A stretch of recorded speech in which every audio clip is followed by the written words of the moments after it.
Et puis il y a le joueur qui joue correctement, un peu comme lui, qui mixe un peu son jeu, qui raise, qui surrelance. Et que je conseille d'éviter. Quand vous détectez qu'un joueur joue bien, eh bien vous évitez de vous retrouver dans un pot avec lui au maximum. Parce que ça peut être rentable pour vous. Il vaut mieux aller chercher les joueurs qui jouent mal. Alors ici, j'ai envie de faire une relance. On va faire une relance ici parce que ce joueur a posé sa blinde, je crois, directement. Donc en gros, c'est de la dead money, c'est comme une blinde.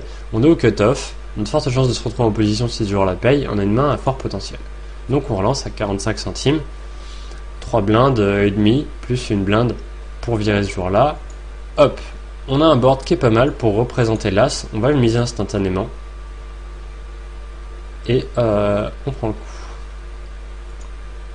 C'est intéressant et donc c'est toujours important de bien remarquer ce qui se passe à vos tables. Quand vous avez des joueurs qui arrivent et qui posent la blinde comme ça, et ben c'est ce qu'on appelle de la dead money.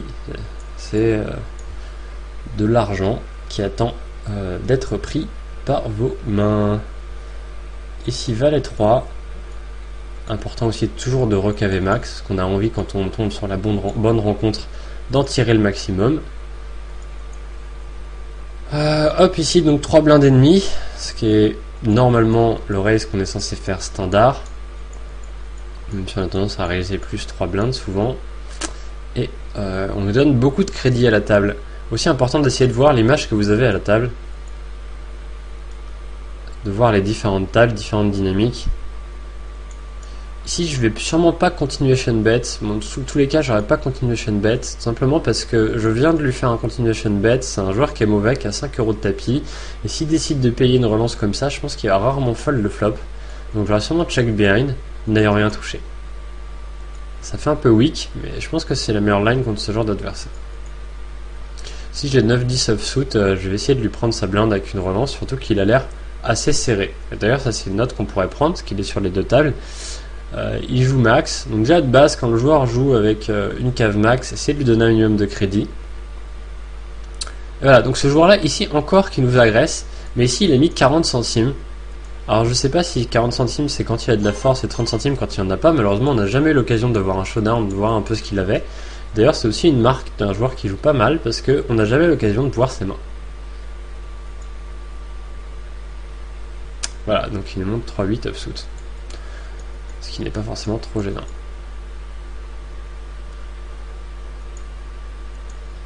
Ici ça aurait pu être intéressant de faire un stand avec 5-8 suité.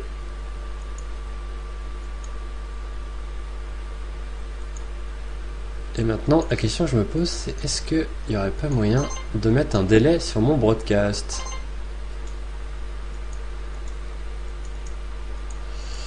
On verra ça plus tard. Ici, donc j'ai touché mon as, je vais faire un continuation bet. Et c'est une mauvaise idée de montrer sa main. Je pense qu'il ne faut pas le faire. Quel que soit votre objectif, de toute façon, vous en sortez quasiment toujours perdant. Ici, je vais mettre quasiment l'équivalent d'un 3 quarts pot. Maintenant, qu'est-ce qu'il peut avoir? Alors, soit il a raté un tirage flush, donc de toute évidence, c'est pas ça. On est derrière. Ici, il va avoir brelan, qui a check tout du long. Il a quasiment enfin, c'est jamais quasiment un tirage flush qui il all-in river, genre mon dieu. Donc c'est souvent un brelan ou deux paires. Malheureusement on peut pas y faire grand chose, hein. On peut pas, faut pas checker pour contrôler parce qu'on a quand même une énorme main. Il peut avoir un as mal kické qui veut pas lâcher, il peut avoir un tirage, donc on fold jamais. Vis-à-vis de ce joueur on avait une bonne lecture au final, donc c'est bien. C'est-à-dire qu'il est très agressif des dernières positions. Maintenant il a montré sa main, et il y a de fortes chances que ce qui va se passer c'est qu'une fois qu'il a montré ça, il va essayer de s'en servir par la suite, c'est-à-dire il va resserrer son jeu, essayer de se servir de l'image qu'il a donnée d'un espèce de gros déglingo en late position, et puis espérer qu'on lui fasse un move quand il aura une bonne main. Bon, nous on continue à jouer serré, on est très solide, donc on s'en fout complètement. L'idée de toute façon c'est que quand on va retomber sur lui sur d'autres tables ou même sur les autres tables, de toute façon son style il va pas s'en séparer totalement, donc on a l'information et c'est bien.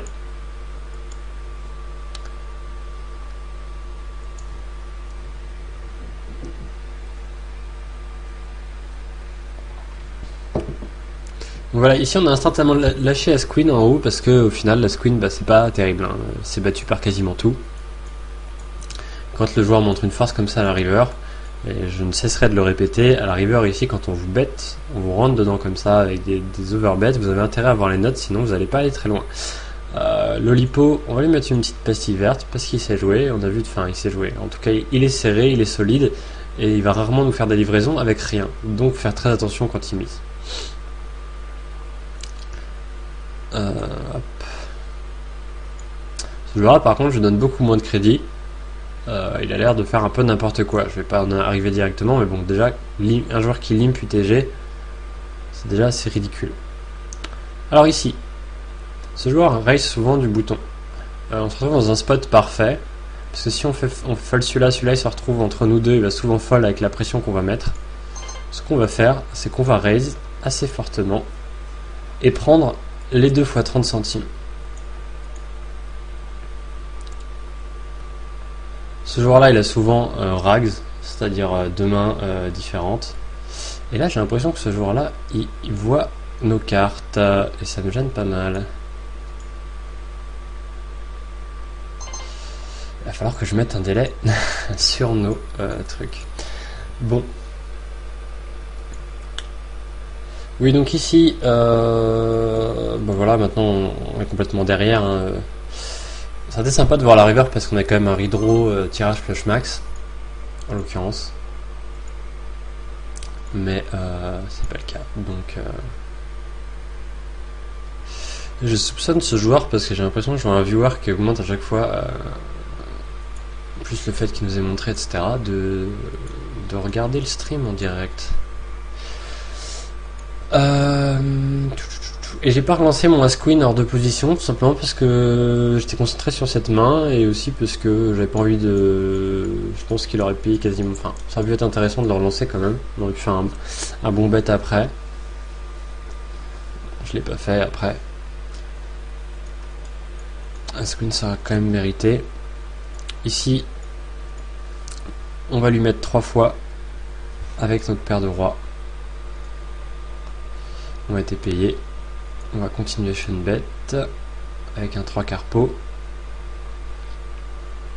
Bien sûr, on bet. Je pense que si on check, de toute façon, il check behind. C'est un board avec pas mal de tirages. Et s'il a une grosse paire servie, il va quasiment toujours payer. Voire nous sur-relancer. Donc, on mise.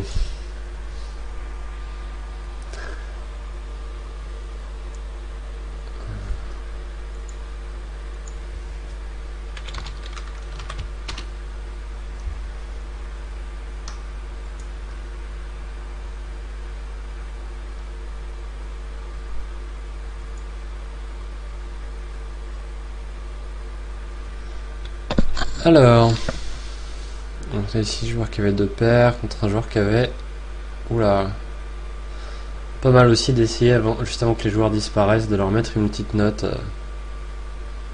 pour spécifier qu'ils font n'importe quoi, juste une passée rouge avant qu'ils disparaissent parce que vous risquez de les retrouver.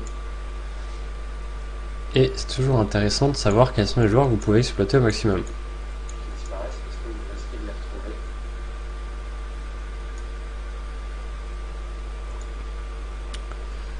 Alors ici il y a 6 suités, Under the Gun on lâche. Alors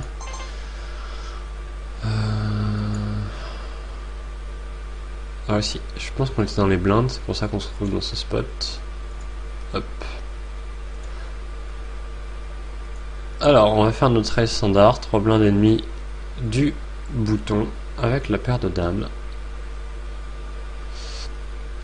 On est payé.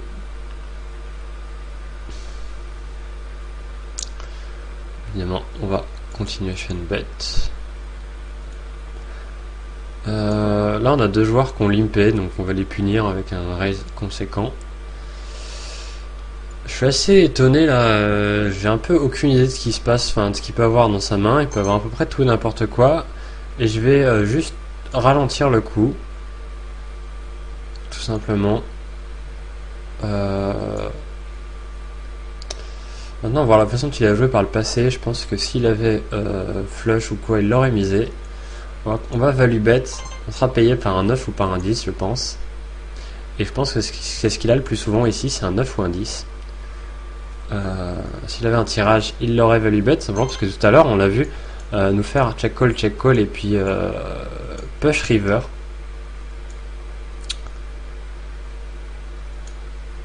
Là, on a quand même pas mal peur d'un as mal kické.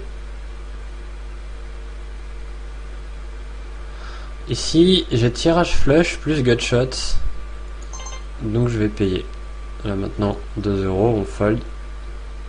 Voilà, la gutshot qui est rentrée. On va rechecker. Je pense que s'il a un 5, la suite, il va la miser. Voilà, ce qu'on va faire, c'est qu'on va le check raise. Et alors là, je suis assez étonné. Ça me ferait un peu mal aux fesses de le voir aussi avec une flush à carreau. Bon, dans tous les cas, c'est assez peu probable. Il a plus de chances d'avoir la suite. Donc, on va le sur-relancer à tapis. Et il a fait la même chose que nous. Une runner flush. Bon, il y a de fortes chances qu'il ait ça aussi. C'est assez sick, mais voilà, c'est juste une mauvaise rencontre. On peut pas vraiment y faire grand chose, franchement. Je pense qu'avec la suite, il est capable de nous sur-relancer aussi. Maintenant, ce que j'aurais pu faire, c'est pas le sur-relancer à tapis, mais juste payer. Merde, c'est lui qui m'a sur-relancé, donc je dis n'importe quoi. Bon, c'est des choses qui arrivent. On se fait stacker. Maintenant, ce que je propose de faire, c'est de lui mettre une petite passive verte pour dire qu'il joue correctement. Et maintenant qu'on sait, on fera plus attention quand même. Ici, je vais le check raise. Parce qu'il n'est pas forcément forcé d'avoir un king ou un 10. Il a quand même...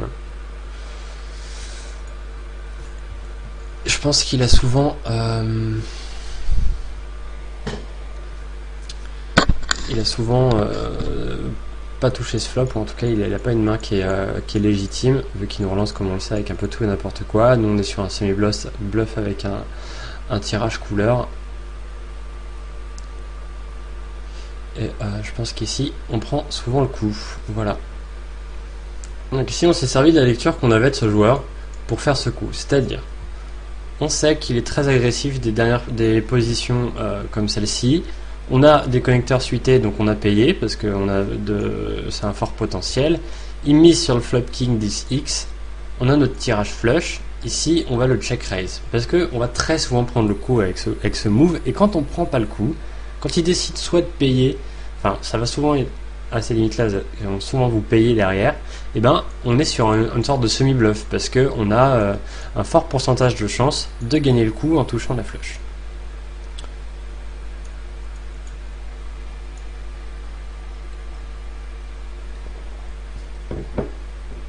Pour revenir ici sur ce coup flush over flush, je pense que c'est très difficile de... Voilà, on peut pas y faire grand chose quoi. Vous allez souvent vous faire stacker dans ce genre de spot. C'est comme ça. Hein, c'est quand même super rare de se retrouver dans une situation où on est deux joueurs à faire des runner flush. Et bon, ça montre aussi la difficulté de jouer des flushs qui sont pas max ou pas assez grandes parce que vous allez souvent vous retrouver dans des spots un peu comme ça, délicats.